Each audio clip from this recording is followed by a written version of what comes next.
Well, the baseball team struggling, losing their series against Tennessee. We're going to turn our thoughts to a little basketball, women's basketball, that is. Of course, they went to the Final Four, and already Dawn Staley is getting some help. Joining me right now, Spurs and Feathers, Brian Hand. Brian, good to see you. It's been a while. It's been a couple of weeks since we've been It was a long time in our field, for sure. It is. Let's talk about Dawn Staley in South Carolina. Of course, just a couple of weeks from being over.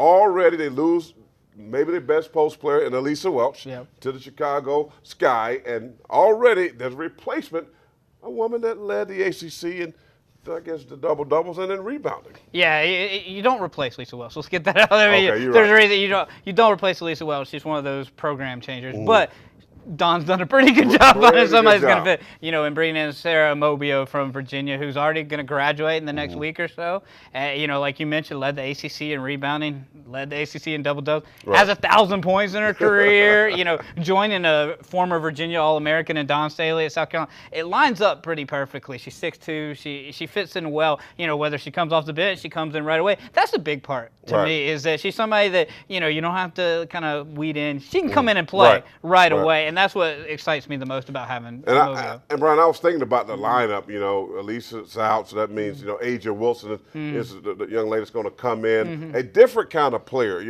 When you talk about what Sarah's going to bring, she is 6'2", but an aggressive 6'2" player who rebounds the basketball, can also score the basketball. Aja still is that athletic force. So now Dawn Staley still has some movement there with the bigs. Yeah, and that's why we say Elisa, well, a lot, really, Elle Ebium is probably more what she fits into that role just as well, because you already got Elena Coach. You got Aja Wilson. We found out through this year, as we saw South Carolina continue to go up through the ranks, you got to have the bigs to win it all. And South Carolina's going to be right there. I mean, with Jewel Lloyd deciding to go to, to the WBA draft, was the #1 pick, of Notre Dame, South Carolina's right there. Why not? UConn returns a lot of people, but why not South Carolina win it all next year? They've learned what it takes, and, you got to believe they'll be ranked preseason #2 or 3 in the country, and they'll be right there once again. Yeah, no doubt about it. They'll be right there behind the Huskies of UConn. Now, when you talk about the recruiting aspect, Dawn Staley and her kind of a wrap-up of the season, she talked about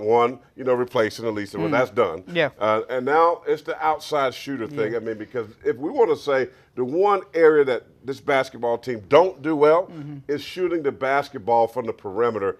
Have you heard out on the recruiting trail, is there, who's on the radar for Dawn Staley? Yeah, I mean, she's still out there looking. They haven't specifically said names or things like that. That's one thing she's still doing. And right now, the numbers wouldn't line up to bring in somebody else. But, the numbers that Spurrier always says, they do always seem to work out. Something happen. But, they still got Tina Roy. You got some players that can, bust the zone per se. So, if that person's out there and Dawn thinks she fits in quite well, she'll get her. Right.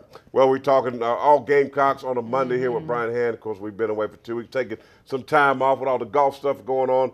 But let's talk about the draft that's coming up this week. Of course, we know A.J. Cann will probably be the first Gamecock take, and J.T. Surratt will probably get drafted. Dylan Thompson, we don't know. A guy that I highlighted in my sports pack tonight was Demir Bird. Oh, yeah. Demir Bird, I think, is going to be a kid that may trick a lot of folks and sneak into this draft. Yeah, I completely agree with you. In fact, Mel Kiper agrees with you. We were on the phone with him last week. Can't believe we agree with each other. Yeah. But as you say, the guy that knows it as good or better than anybody agrees. And, he said last week that he can think, because anybody that can run 4.2, 4.3, somewhere, whatever it officially was, you can't teach speed. It's just like Corey Robinson's going to get drafted just because you can't teach that size and athleticism.